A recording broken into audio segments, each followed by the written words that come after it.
Hello, good evening everyone. ज्ञान घर YouTube channel में आपका स्वागत है।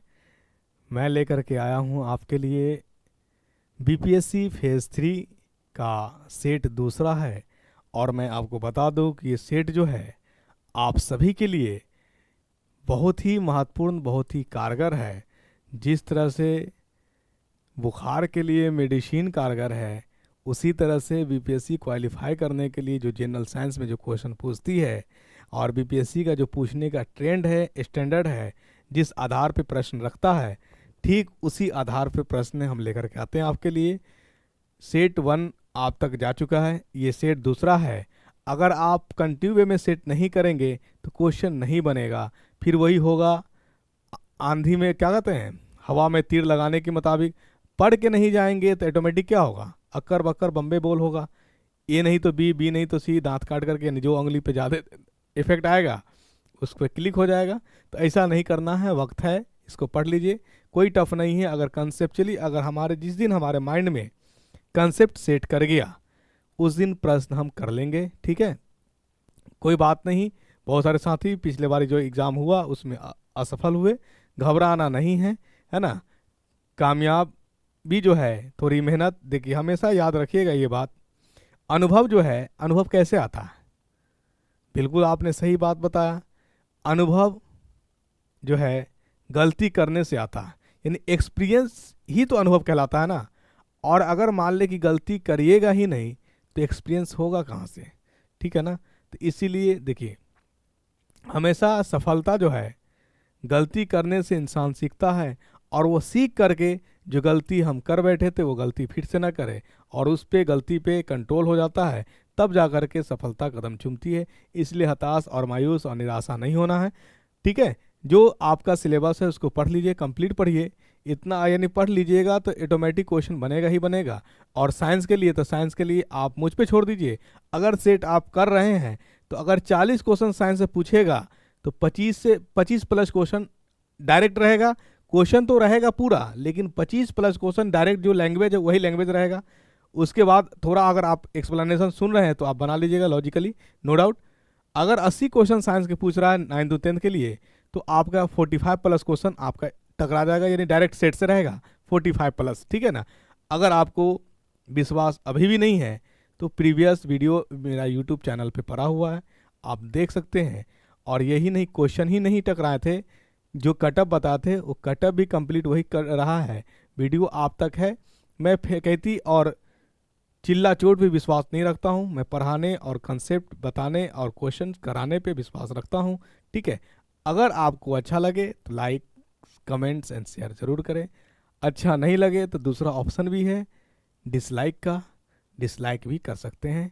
कुछ भी करेंगे मुझे प्रेरणा मिलेगा, अच्छा मिलेगा। मतलब कमेंट करेंगे, लाइक करेंगे तो मुझे थोड़ा हौसला बढ़ेगा कि ठीक है। अगर डिसलाइक मिलेगा, कमेंट नहीं आएगा, शेयर नहीं होगा, तो मुझे और मेहनत करने की ज़रूरत है, ठीक है। दोनों में फ़ायदा है, आपका भी है और मेरा भी है। तो आइए हम लोग सेट पे आते हैं, ठीक है। सेट करते हैं। बहुत कारगर, बहुत अच्छा क्वेश्चन रहता है। इसको लाइटली वे में मत लीजिएगा, ईमानदारी से सीरियस वे में करिएगा। बहुत अच्छा अप्रोच होगा, बहुत अच्छा स्कोर करेंगे आप, ठीक है। जो साथी, बहुत सारे साथी जो है, बहुत सारे विद्यार्थी जो ज्ञानगर यूट्यूब चैनल से जो हम सेट कराए थे, बहुत सारे लोग सफल हुए हैं, ठीक है, सफल हुए हैं। कभी प्रयास किया था कि लोगों को एक बार बुलाए, लेकिन ट्रेनिंग और स्कूल अलग अलग जो डिस्ट्रिक्ट में अलॉट हुआ, जिसकी वजह से फिर मिलना संभव नहीं हो सका। और इस बीच में हम भी थोड़ा बिजी हो गए थे, ठीक है ना, जिसकी वजह से लोगों को नहीं बुला सके, ठीक है। कुछ नहीं, देखिए दिखाने से कुछ नहीं होता है। हम पढ़ा रहे हैं, सेट करा रहे हैं और आप देख रहे हैं। इससे अंदाज़ा और इससे अनुभव आपसे बेहतर कोई नहीं बता पाएगा। इसलिए न सो आप कितना अचीव कर रहे हैं, आप कितना कारगर हो रहे हैं, हमें तो आपके रिजल्ट से मतलब है, ठीक है। हमें आपका सिलेक्शन से मतलब है, आपके रिजल्ट से मतलब है। दाएं बाएं मत देखिए किसका क्या हो गया है, उस चैनल को देखिए या उस फैकल्टी से पढ़िए जो आपको लगे कि नहीं हमसे, यानी ये अगर पढ़ा रहा जो बता रहा है, इनका जो तरीका है, इससे जो बीपीएससी का जो ट्रेंड है क्वेश्चन पूछने का वो बन सकता है, फिर पढ़िए, फॉलो करिए। अन्यथा टाइम को वेस्ट मत करिए, जो अच्छा प्लेटफॉर्म लगे उसको ज्वाइन करिए, ठीक है। समय आपका बहुत ही महत्वपूर्ण और बहुमूल्य है, टाइम को किल ना करें, ठीक है। चलिए आइए क्वेश्चन क्या कर रहा है, और ये हताश नहीं होना है कि क्वेश्चन इंग्लिश मीडियम में। देखिए मैं हिंदी और इंग्लिश बाइलिंगुअल बताता हूँ और पढ़ाने का भी प्रयास करता हूँ। क्वेश्चन इंग्लिश में थोड़ा टाइप करना आसान हो जाता है, ठीक है, इसलिए थोड़ा इंग्लिश में रह जाता है, लेकिन लैंग्वेज हमें समझाने का जो है पूर्ण रूप से मैं प्रयास करता हूँ कि हिंदी और इंग्लिश दोनों में समझाऊँ, ठीक है। चलिए क्वेश्चन क्या कर रहा है, एन एलिमेंट एक्स, यानी कोई एलिमेंट एक्स है जी, ठीक है, जिसके पास मास नंबर जो है, मास द्रव्यमान संख्या 4 है और एटॉमिक नंबर परमाणु संख्या 2 है। अब आपको क्लिक कर गया होगा कि वो केमिस्ट्री में परमाणु संख्या 2 किसका है। बिल्कुल आपने करेक्ट आंसर किया, हीलियम, ठीक है, बहुत अच्छा।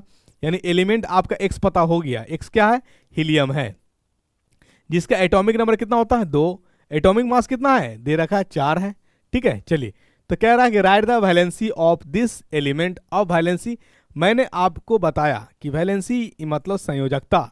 संयोजकता कहते किसको है, तो संयोजकता उसको कहते हैं जैसे मान लिया कि एक कैमरा है, एक कमरा है जिसमें 2 व्यक्ति रह सकता है, ठीक है, मैक्सिमम 2 व्यक्ति रह सकता है और 2 व्यक्ति उसमें ऑलरेडी है।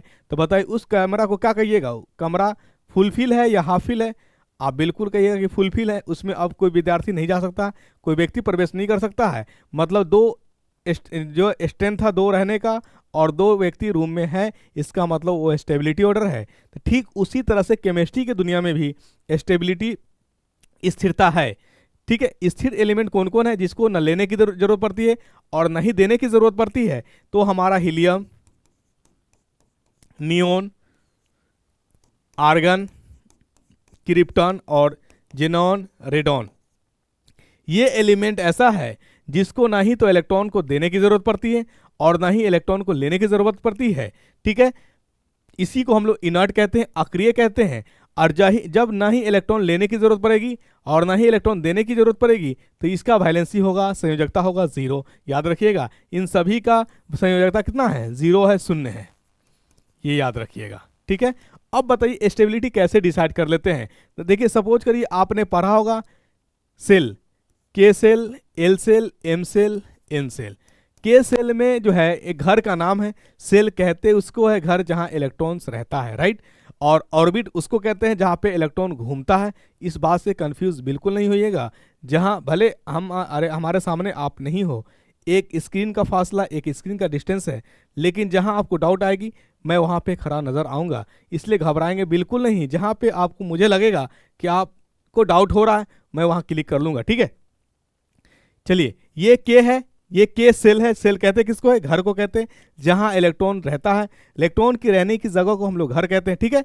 और इलेक्ट्रॉन जहां घूमता है, ठीक है, इलेक्ट्रॉन जहां घूमता है उसको क्या कहते हैं, बिल्कुल आप करेक्ट आंसर कर रहे हो, ऑर्बिट कहते हैं। क्या कहते हैं, ऑर्बिट कहते हैं। अब बात आई कि के घर है और के में मैक्सिमम रह सकता है 2, क्या रह सकता है, जी हाँ साथियों, इलेक्ट्रॉन रह सकता है, मैं बात इलेक्ट्रॉन की कर रहा हूं, ठीक है। चलिए यानी के में मैक्सिमम इलेक्ट्रॉन रहेगा 2। हीलियम का एटॉमिक नंबर है हमारे पास 2, यानी 2 जो है नंबर ऑफ प्रोटॉन भी है और नंबर ऑफ इलेक्ट्रॉन्स ही है, ठीक है ना। एटॉमिक नंबर हमेशा नंबर ऑफ प्रोटॉन से डिसाइड होता है, इलेक्ट्रॉन से नहीं डिसाइड होता है, ये याद रखिएगा। अब बताइए हीलियम के पास 2 इलेक्ट्रॉन्स है और के में रख कितना सकता है 2। तो अब हीलियम के पास है 2, के में रखाएगा कितना, सबसे पहले के से शुरू करते हैं हम लोग, के एल एम एन से। तो हीलियम के पास है 2, हम लोग स्टार्ट करेंगे के से, के में यानी हीलियम के पास है 2, के में मैक्सिमम रखाएगा 2। तो बताइए के फुलफिल हुआ या नहीं हुआ, फुल हो गया, क्या उसमें आएगा, खाली है, नहीं है। तो इसी को कहते हैं हम लोग स्टेबल। और स्टेबल हमारे पास जो एलिमेंट्स है वो हीलियम है, नियोन है, आर्गन है, क्रिप्टन है, जेनॉन है और रेडॉन है, जिसकी संयोजकता 0 होती है। इसे ना इलेक्ट्रॉन देने की जरूरत पड़ती है और ना ही लेने की जरूरत पड़ती है। अगर यहीं पे के पास रखना है 2, अगर 1 वाला होता मतलब हाइड्रोजन, तो के में गया कितना 1। तो अब बताइए के में रहना है 2, आया कितना 1, अभी खाली है, कितना खाली है 1, 1 और आ सकता है, 1 और आ सकता है, तो आएगा, इसकी वैलेंसी कितनी हो जाएगी, कितना आएगा 1 आएगा, तो वैलेंसी हो जाएगी 1। ये याद रखिएगा। यानी स्टेबल होने से, और हर एलिमेंट कंपेरिजन होता है किससे, हीलियम, नियोन, आर्गन, क्रिप्टॉन और जेनॉन से ही। इसी के स्टेबिलिटी ऑर्डर वो डिसाइड करता है। यानी कोई भी एलिमेंट जो है अक्रिय बनना चाहता है, कैसा बनना चाहता है, हीलियम जैसा, नियोन जैसा, आर्गन जैसा, क्रिप्टॉन जैसा, जेनॉन जैसा। याद रखिएगा कि अगर आपसे पूछ दे एक प्रश्न, भी इंपॉर्टेंट क्वेश्चन बन सकता है कि एक्रिय गैस हमारे पास हीलियम है, नियोन है, आर्गन है, क्रिप्टन है, जेनॉन है और रेडॉन है।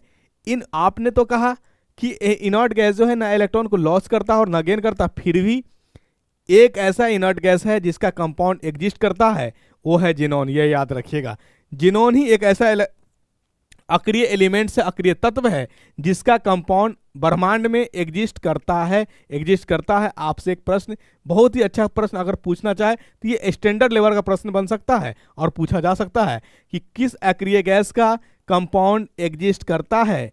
इकलौता इकलौता एक ही आंसर होगा। क्या आंसर होगा? जिनोन का कंपाउंड एग्जिस्ट करता है, ये याद रखिएगा। ठीक है, तो आंसर क्या हो जाएगा इसका? 0। यानी एक क्वेश्चन कराने के लिए मुझे कितना पॉइंट पे जाना पड़ा, बिल्कुल आपके लिए ही मैं बता रहा हूं। और मैं चाहता हूं और भगवान से प्रार्थना भी करता हूं कि आपका सिलेक्शन हो, आप एक अच्छे शिक्षक बन करके स्कूल ज्वाइन करें और बच्चे को जो शिक्षा दे, शिक्षण का जो पाठन क्रिया हो वो बेहतर सुचारू रूप से अच्छा क्रियान्वयन हो और आपसे बच्चा जो पढ़े वो बहुत गतिमान और भविष्य में अच्छा एक विद्यार्थी और एक अच्छा अधिकारी, एक अच्छा लेक्चरर, एक अच्छा फिलोसफर, जो चीज़ बनना चाहे, भगवान इसकी असीम सफलता को कामयाब करे। ठीक है, आइए अगला प्रश्न हम लगवाते हैं। यानी इतने ख्वाब नहीं, दरअसल दोस्त ये हकीकत है ना। हमेशा पॉजिटिव सोचना चाहिए, परिणाम चाहे जो हो, है ना। ये ज़रूरी नहीं कि हर चीज़ हमारे अकॉर्डिंग चले, लेकिन ऐसा ये भी तो हम गलती ना करें जो हमारे अकॉर्डिंग नहीं उसके अकॉर्डिंग हम नेगेटिव सोचना शुरू कर दें। नहीं, हमेशा पॉजिटिव सोचिए, पॉजिटिव बोलिए, पॉजिटिव रहिए, है ना। जो आज नेगेटिव है वो कल आपके लिए पॉजिटिव बन सकता है।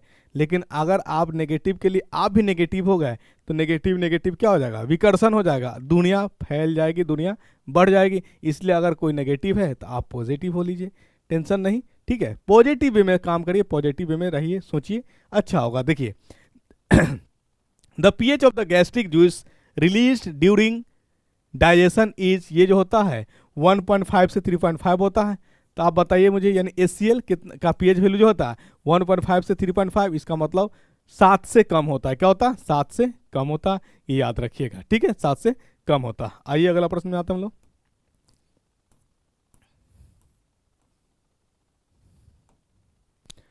Which of the following are exothermic process. अब बात आ गई एक्सोथर्मिक की। तो एक्सो का मतलब होता है आउट, एक्सो का मतलब होता है आउट, बाहर करना। ठीक है ना, एक्सो मतलब आउट, बाहर करना। थर्मिक का मतलब होता है टेम्परेचर। थर्मिक का क्या मतलब होता है? टेम्परेचर, ताप। यानी वैसा अभिक्रिया जिसमें ताप बाहर की ओर निकलता हो उसी को हम लोग कहते हैं एक्सोथर्मी। आपके पास ऑप्शन है, आप कभी एसिड में जो है पानी डाल के देखिएगा, हीट बाहर की ओर निकलेगा, इसका मतलब डाइल्यूशन ऑफ वाटर। ठीक है, यानी dilution of acid. Dilution of acid का मतलब ये हुआ, डाइल्यूट करना मतलब उसमें पानी डालना। क्या करना? पानी मिलाना मतलब डाइल्यूट करना। तो ये ऑप्शन तो हो सकता है, बहुत अच्छा।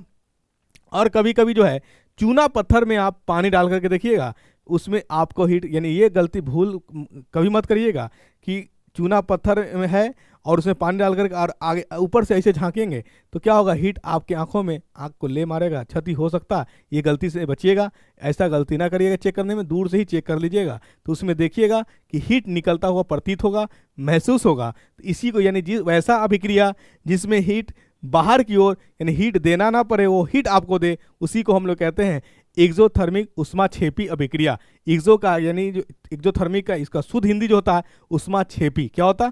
उष्माक्षेपी। यही बात कर ले हम लोग इंडोथर्मिक की, तो इंडोथर्मिक का मतलब होता है उष्माशोषी, मतलब हीट को ग्रहण करने वाला। ठीक, वैसी अभिक्रिया जिसमें हीट एब्जॉर्ब होता हो उसे हम लोग इंडोथर्मिक कहते हैं, और वैसी अभिक्रिया जिसमें हीट इवॉल्व होता हो, रिलीज होता हो, उसे हम लोग एक्सोथर्मिक कहते हैं। तो इतना बात बताने की जरूरत नहीं है, क्योंकि क्वेश्चन जो हमारा जो फ्रेम किया हुआ है मोर देन वन टाइप का भी क्वेश्चन, यानी जिस तरह से बीपीएससी पूछती है ठीक उसी आधार पे प्रश्न रहता है। तो इसका 2 आंसर हो जाएगा। क्या? रिएक्शन ऑफ वाटर विथ क्विकलाम, ये आपका ए और be the correct answer. Evaporation of water, ये आपका एक्सोथर्मिक है, इंडोथर्मिक। और सब्लिमेशन ऑफ कैम्फोर, कपूर का ऊर्ध्वपातन होना, ये भी आपका इंडोथर्मिक का एग्जाम्पल है। ठीक है, तो 2 इंडोथर्मिक का आपका एग्जाम्पल सी एंड डी, और एक्सोथर्मिक का यानी आपसे पूछा एक्सोथर्मिक, ए और B is the correct answer, both answer. ठीक है, चलिए आइए अगला प्रश्न में आते हैं हम लोग।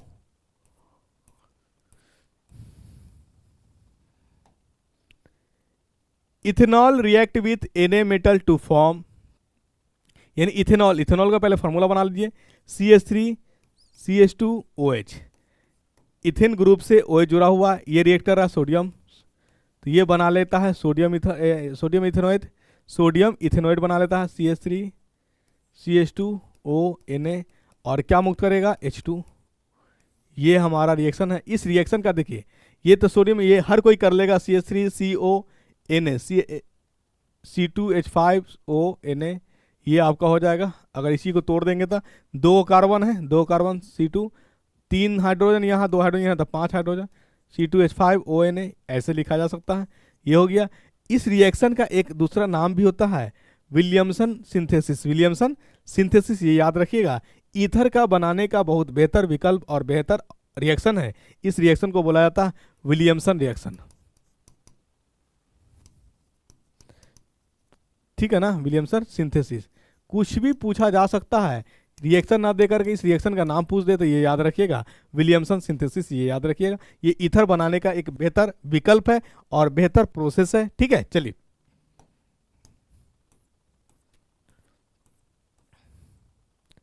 द आइसोमेरिक पेयर इज, मैंने आपको बताया कि आइसोमेरिक कहते किसको है, तो आइसो का मतलब होता सेम, आइसो का मतलब होता सेम, मेरिक का मतलब होता पार्ट, मतलब सेम पार्ट होगा,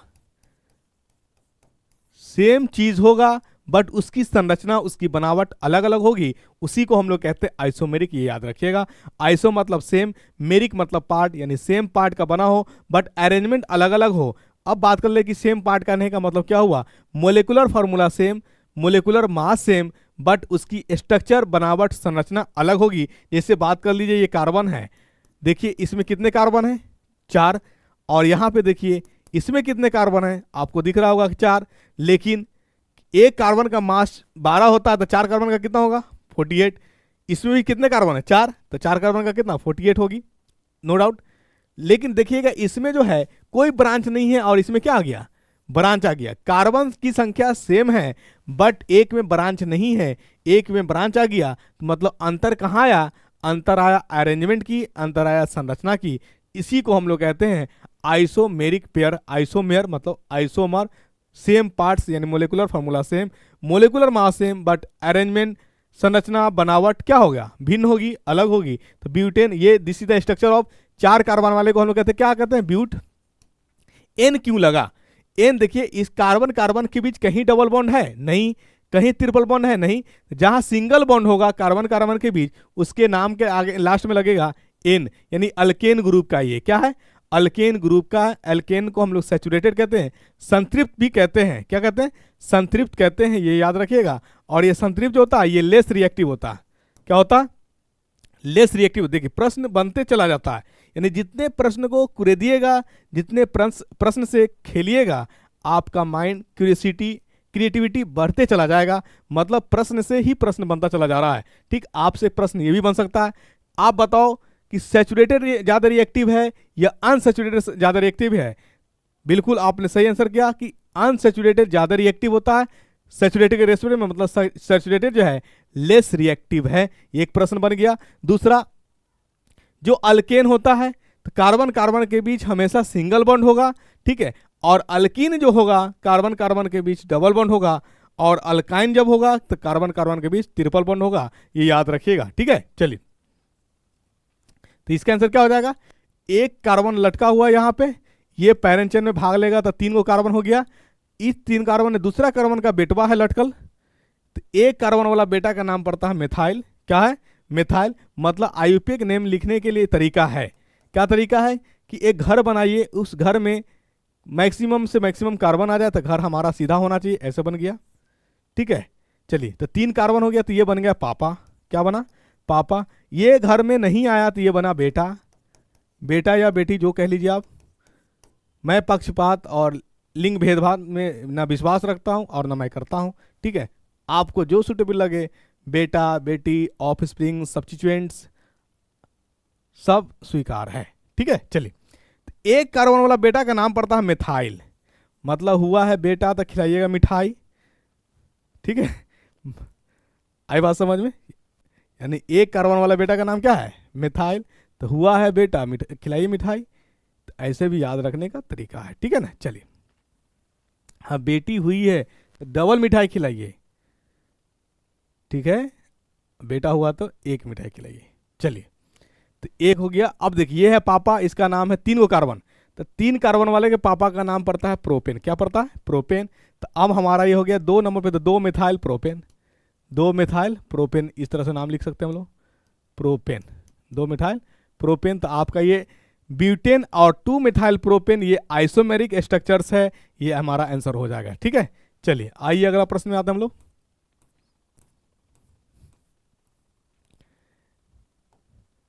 the by product of soap is, यानी सोप जो बनता है वो ग्लिसरॉल प्रोडक्ट होता है, इसमें कोई दिक्कत वाली बात नहीं आनी चाहिए।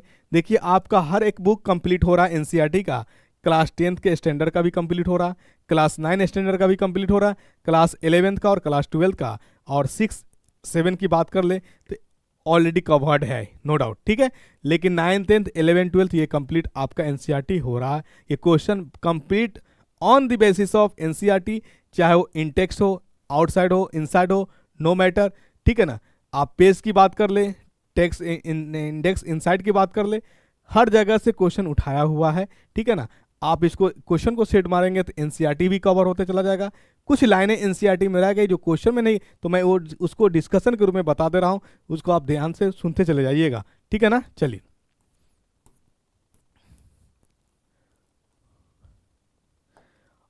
A functional group mainly determine, यानी फंक्शनल ग्रुप कहते हैं किसको है? फंक्शनल ग्रुप उसको कहते हैं जो आपकी क्रिएटिविटी, आपकी एक्टिविटी, आपकी कार्यकुशलता, आपकी कार्य करने की क्षमता को विकास देता हो, दिशा देता हो। अब आप कभी देखे होंगे गौर से, एक ड्रंकर, एक शराबी, जो शराब पी मतलब जो शराब पी करके आता है, जो वो नशा अगर मतलब शराब की हालत में, यानी शराब उसके ऊपर हावी हो गया, तो अपने आप को राष्ट्रपति प्रधानमंत्री समझने लगता है, ठीक है। तो अब उस कंडीशन में न वो शारीरिक रूप से स्वस्थ महसूस करता है और ना ही मानसिक रूप से स्वस्थ महसूस करता है, और ना ही उसके शरीर के जो ऑर्गन्स है वो उस तरह से आराम महसूस करता है। तो ऑर्गन का असहजता, ऑर्गन के अंदर चेंजिंग आना, परिवर्तन आना, ये केमिकल प्रभाव है, और शारीरिक अंग पे प्रभाव आना ये फिजिकल प्रभाव है। तो हमारा जो है फिजिकल जो फंक्शनल ग्रुप है वो हमारा फिजिकली भी एक्टिव करता है और मेंटली मतलब केमिकली भी एक्टिव करता है। तो हमारा दोनों प्रोसेस पे जा सकता है, तो फिजिकल प्रॉपर्टीज भी हो सकता है और केमिकल प्रॉपर्टीज भी हो सकता है। तो आंसर क्या हो जाएगा हमारा? सी नंबर इधर करेक्ट आंसर हो जाएगा, ठीक है। चलिए आइए अगला प्रश्न में आते हैं हम लोग।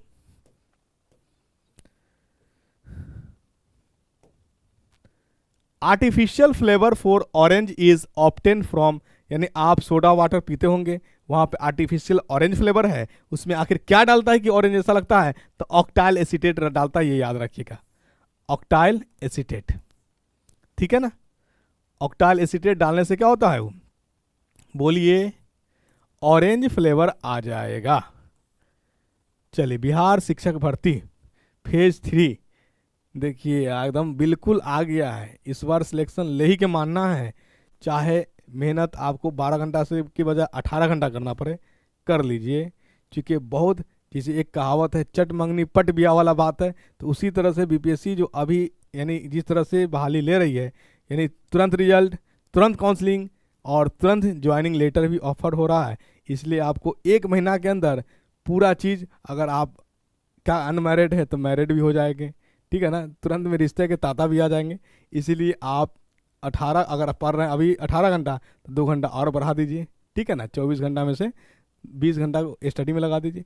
अगर 12 घंटा पढ़ रहे हैं तो 2 घंटा और बढ़ा दीजिए, इसलिए कि आप ये मानते चलिए कि अनमैरिड भी हैं, ज्वाइनिंग भी आना है, मतलब वही कहानी सेट करेगा, चट मंगनी पट बिया वाला, जल्दी ज्वाइनिंग भी होगी और जल्दी जो चाहते हैं आप वो भी होगा, ठीक है। XYZ डज नॉट मैटर, जो आप चाहिए जो अच्छा करिए, मतलब अच्छा, हम तो चाहेंगे कि आप कामयाब हो जाइए, सिलेक्ट कर लीजिए, सिलेक्शन पा लीजिए आप, ठीक है, एक सीट सिक्योर कर लीजिए, बीपीएससी टीचर कहलाइएगा, ठीक है। चलिए, the substance not responsible for the hardness of water is, तो सोडियम नाइट्रेट जो है ये हार्डनेस को, यानी जो कठोरपन है पानी के अंदर, जो पीने योग्य नहीं है, उसको दूर नहीं कर सकती है कौन? सोडियम नाइट्रेट, ठीक है।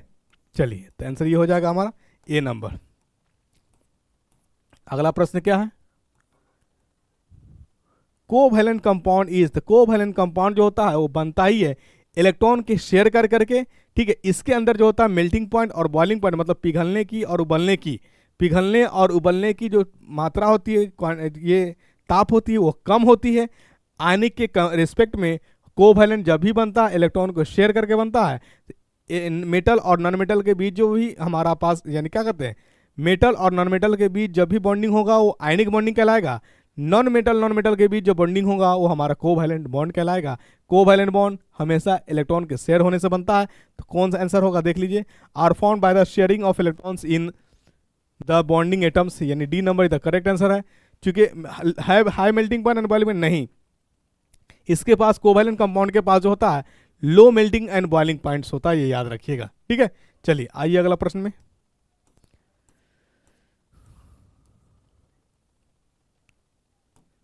Soap are found by saponification of, बिल्कुल आप सही आंसर कर रहे हैं, glycosides. B number is the correct answer आपका, इससे हम इनकार नहीं कर सकते हैं। चलिए question, ethane with the molecular formula C2H6 has, यानी C2H6 हैज के पास कितने कोवैलेंट बॉन्ड्स है, ये पूछ रहा आपसे। C2H6 पकड़ने का तरीका देखिए, कार्बन कार्बन, दो को कार्बन है तो दो कार्बन के बीच एक कोवैलेंट बॉन्ड कॉमन होगा, ये कॉमन भूल जाइए, अपने माइंड में रखिए। 6 हाइड्रोजन है तो 6 कोवैलेंट बॉन्ड होगा ही होगा, और 2 कार्बन है तो इस दोनों कार्बन के बीच एक बॉन्ड होगा, तो ये नहीं, कुल मिलाकर के 7 कोवैलेंट बॉन्ड हो गए। कैसे काउंट करिएगा तो लिख लीजिए C और C, 6 गो हाइड्रोजन, 6 हाइड्रोजन सजा दीजिए, 6 हाइड्रोजन, 1 2 3, यह 6 गो हाइड्रोजन वहाँ है, सजा दीजिए 3 गो हाइड्रोजन इधर। कार्बन बनाता है 4 बॉन्ड, कितना बॉन्ड, 4 बॉन्ड बनाता है। अभी यहाँ पे 3 बॉन्ड बना रहा, बच रहा 1 बॉन्ड, एक यहाँ इससे अटैच हो जाएगा। आप कोवैलेंट काउंट कर लीजिए, 1 2 3 4 5 6 7, यानी टोटल कोवैलेंट बॉन्ड कितने, 7 है। आपका B number is the correct answer, ठीक है।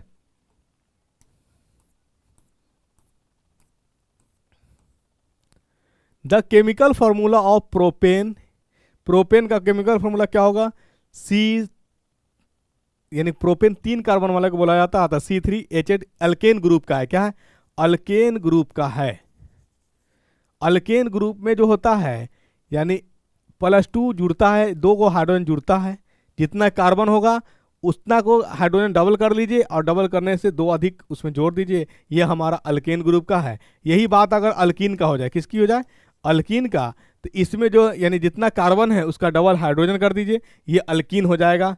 यही बात अगर अल्काइन का कर देगा, तो जितना कार्बन है उसका डबल हाइड्रोजन कर दीजिए और उसमें से 2 हाइड्रोजन घटा लीजिए, तो ये हमारा अल्काइन दे देगा। इसका जनरल फॉर्मूला क्या हो गया, CnH2n-2, और अल्कीन का फॉर्मूला क्या हो जाएगा, CnH2n, ठीक है। और अल्कीन का फॉर्मूला क्या हो जाएगा, CnH2n+2, ये याद रखिएगा। मतलब क्या कोडिंग आ गया, जोड़ दो, छोड़ दो, घटा दो, यानी 2 जोड़ दो, 2 छोड़ दो, छोड़ोगे किस में, अल्कीन में, और 2 घटा दो किस में, अल्काइन में, राइट। चलिए इस बात को माइंड में रखिएगा, तो आंसर क्या हो जाएगा इसका, C3H8, B number is the correct answer.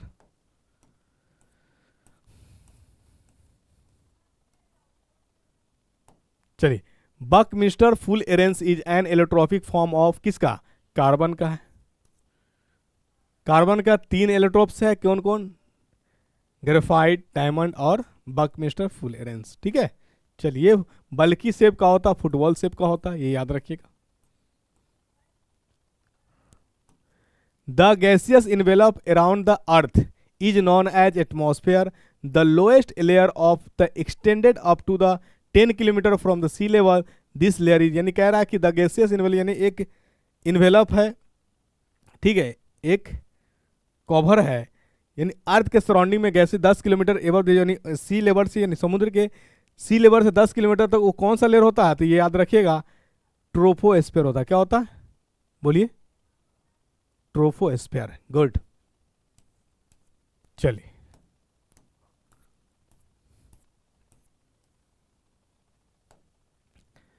Which of the following gases is not a green house gas, green house gas कौन नहीं है, तो कार्बन मोनोऑक्साइड नहीं है, ओजोन है, मीथेन है, वाटर वेपर है, नाइट्रस ऑक्साइड है, नाइट्रोजन डाइऑक्साइड है, ये सब आपका ग्रीन हाउस गैस है, ठीक है। NO2 नाइट्रोजन डाइऑक्साइड नहीं है, कार्बन डाइऑक्साइड नहीं है, मेथेन नहीं है, वाटर वेपर नहीं है, ये सब हमारा सॉरी वाटर वेपर, ये सब आपका ग्रीन हाउस गैस है। Carbon monoxide green house gas नहीं है। चलिए, आपसे नहीं पूछा है। और है कौन कौन? ओजोन है, मेथेन है, वाटर वेपर है, नाइट्रोजन डाइऑक्साइड है और कार्बन डाइऑक्साइड है, ये है आपका। ठीक है, चलिए आइए अगला प्रश्न में आते हैं हम लोग। The nucleophile is a species that should have.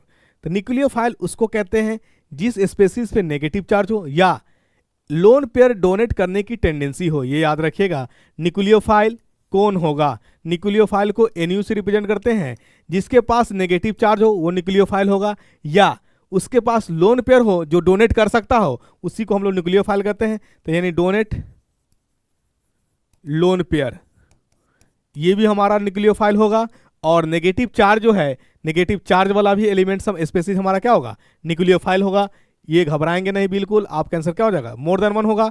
A pair of electrons donate, यानी लोन पेयर में कितने पेयर इलेक्ट्रॉन होते हैं? एक पेयर होता है, इसलिए पेयर ऑफ इलेक्ट्रॉन कहा जा सकता है। और नेगेटिव चार्जेस यानी ए और सी द करेक्ट आंसर, मतलब बोथ मोर देन एबव। ठीक है, चलिए अगला प्रश्न क्या है आपका? The principle involve in a paper chromatography is, यानी कौन सा सिद्धांत है जो आपका इन्वॉल्व होता है पेपर क्रोमेटोग्राफी में, कलर में? तो आप याद रखिएगा पार्टीशन। क्या याद रखिएगा? Partition. Partition is the correct answer. ठीक है, चलिए आइए अगला प्रश्न में आते हैं।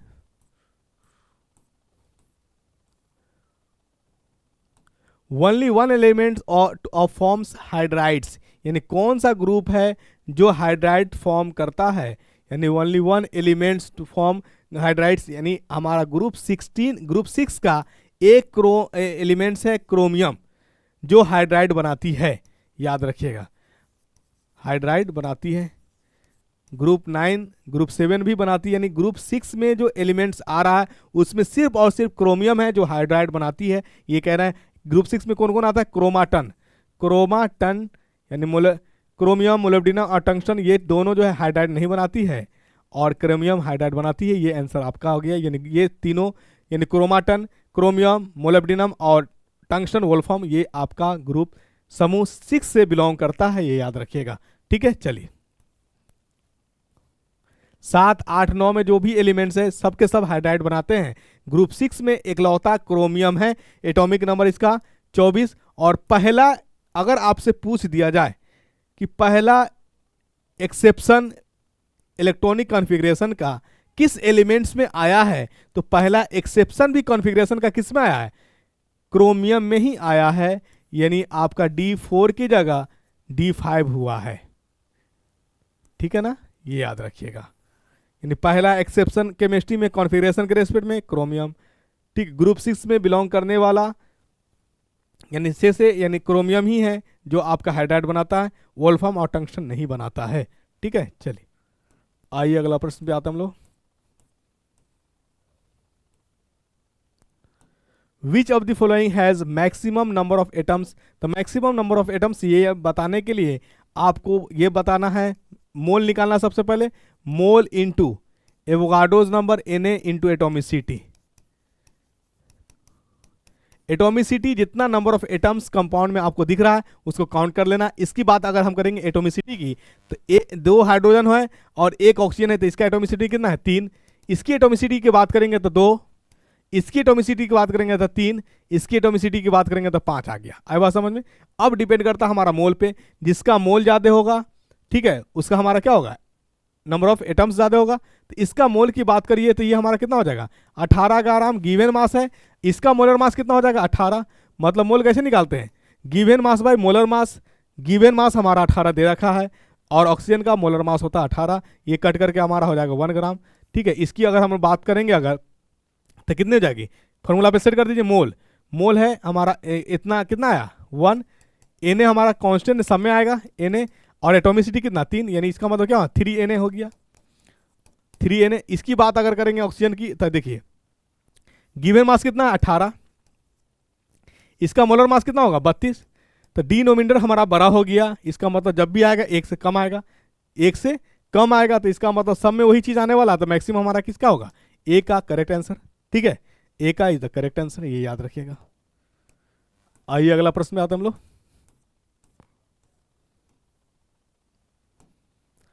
विच of the following is an endothermic process, यानी कौन सा प्रोसेस है जो इंडोथर्मिक है। और मैंने अभी बताया जिसको हीट लेने की जरूरत पड़ेगी, जो हीट क्या करेगा, एब्जॉर्ब करेगा। तो सब्लिमेशन ऑफ ड्राई आइस, आइए हमारा जो है आपका क्या है, इंडोथर्मिक है। सल्फ्यूरिक एसिड में पानी डालना, ये आपका एक्सोथर्मिक हो जाएगा। कंडेंसेशन ऑफ वाटर वेपर, ये भी हमारा क्या हो जाएगा, एक्सोथर्मिक की बात करेगा। Evaporation of water, evaporation of water ये हमारा इंडोथर्मिक हो जाएगा। ठीक है, इवोपरेशन ऑफ वाटर क्या हो जाएगा, इंडोथर्मिक हो जाएगा। चलिए आइए अगला प्रश्न।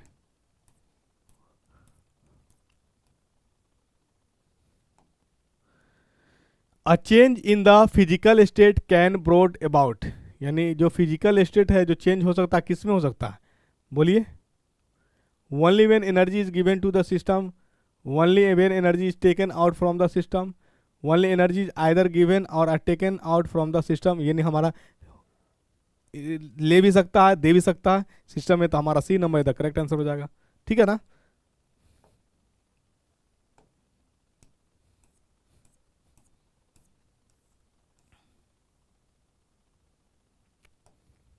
विच of the following can undergo a chemical reaction, कौन केमिकल रिएक्शन में भाग ले सकता है। तो इसमें आपको बताना होगा रिएक्टिविटी। तो मैग्नीशियम जो है आयरन से ज़्यादा रिएक्टिव, तो इसमें रिएक्शन नहीं होगा। जिंक से ज़्यादा रिएक्टिव हमारा आयरन है, तो ये डिस्प्लेस कर देगा, तो ये हमारा रिएक्शन हो जाएगा। बाकी तीनों नहीं होगा। ठीक है, B number is the correct answer, यानी रिएक्टिविटी ऑर्डर से बनेगा क्वेश्चन। ठीक है, चलिए।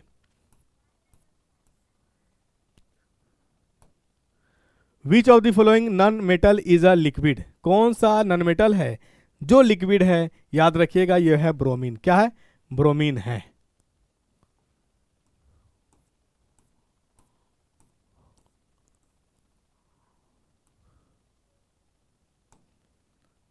द सोप मोलिकुल हैजा, यानी सोप मोलिकुल के पास जो होता है दो, एक हाइड्रोफिलिक होता है, एक हाइड्रोफोबिक होता है। मतलब टेल वाला जो पार्ट होता है वो फोबिक होता है, phobic, hydrophobic.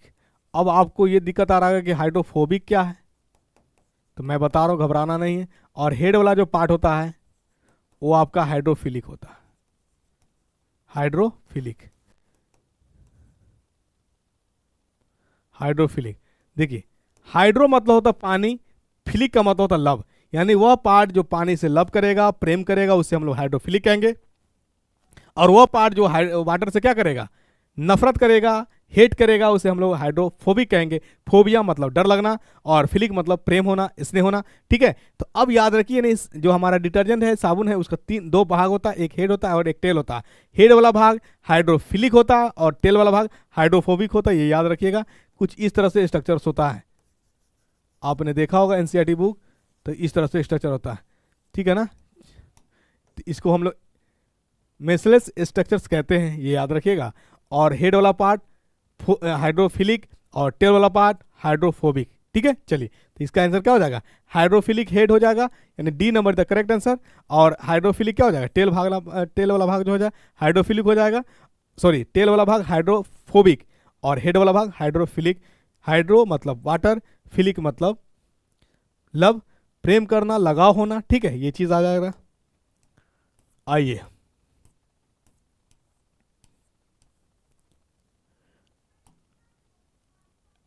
an element which is an essential constituent of all organic compounds belongs to, मतलब कार्बन की बात कर रहा है, तो कार्बन का ही कंटेनिंग हमारा ऑर्गेनिक कंपाउंड्स होता है, जो हमारे लिए बहुत इसेंशियल भी है। ये बिलोंग्स करता है ग्रुप 14 से। किससे बिलोंग करता है, ग्रुप 14 से, ये याद रखिएगा, ग्रुप 14 से बिलोंग करता है।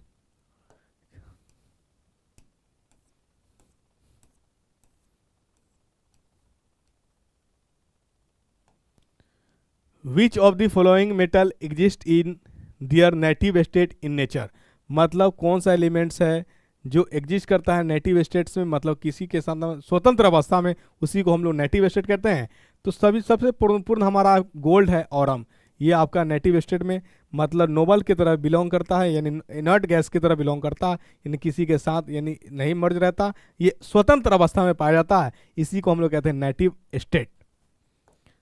गोल्ड हो गया, प्लेटिनम हो गया, ये सब आपका नेटिव स्टेट्स है। ठीक है, चलिए। Vinegar is a solution of, यानी विनेगर जो है एक सॉल्यूशन है 5 से 8% एसिटिक एसिड का, किस में, पानी में। ठीक है, ये याद रखिएगा, 5 से 8% एसिटिक एसिड इन वाटर। ये आपका इसका अगर आपसे पूछे विनेगर का पीएच कितना होता, 3.5 होता। विनेगर का पीएच कितना, तो 3.5 होता। पीएच में पी क्या है, पोटेंज है। पी क्या है, पोटेंज है। P stand for potenz, right. चलिए, silver article becomes black on prolonged exposure to air, this is due to the formation. कह रहा है कि सिल्वर का जो आपके पास कोई खिलौना है या आर्टिकल बना हुआ है, उसको अगर लॉन्ग टाइम अगर आप रख देते हैं, एयर में छोड़ देते हैं, तो क्या होता है, उसमें जो है कलर ब्लैक हो जाता है। उसका कलर क्या हो जाता है, सिल्वर का कलर ब्लैक हो जाता है। ये याद रखिएगा, सिल्वर सल्फाइड के कारण, सिल्वर सल्फाइड के कारण ये ब्लैक हो जाता है, Ag2S। सिल्वर सल्फाइड के कारण क्या हो जाता है, ये ब्लैक हो जाता है, काला हो जाता है।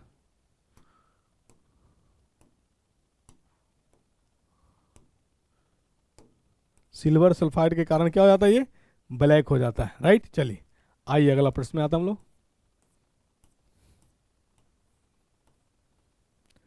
Which of the following are exothermic process, कौन एक्सोथर्मिक प्रोसेस है।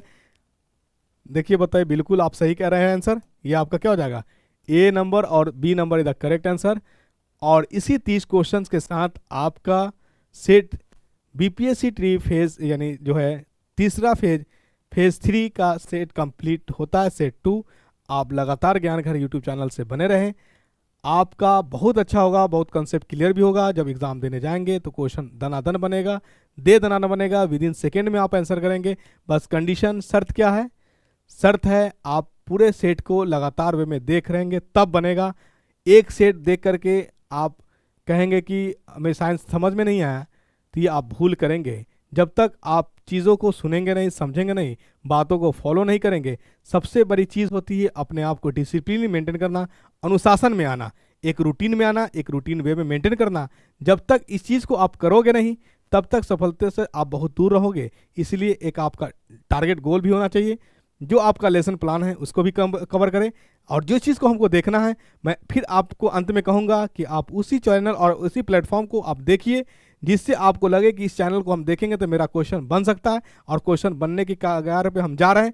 अदरवाइज बहुत चीज़ आपको मिलेगा यूट्यूब पे।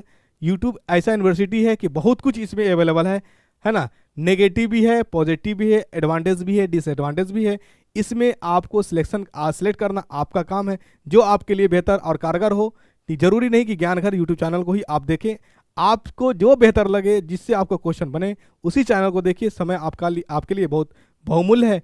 बस अगर ज्ञान घर यूट्यूब चैनल को आप देख रहे हैं, तो हमारा आपसे विनती रिक्वेस्ट ये रहेगा कि आप पूरा सेट को देखें, तभी जाकर के आप अच्छा स्कोर करेंगे। बहुत साथी किए हैं, और किए ही नहीं, हमारा जो चैनल क्वेश्चन भी, सेट भी सब यूट्यूब पे पड़ा हुआ है, आप मिला सकते हैं, देख सकते हैं। बीपीएससी का जो क्वेश्चन है उसको भी मिला सकते हैं, आप देख सकते हैं कि क्वेश्चन कितना क्वेश्चन टकराया है।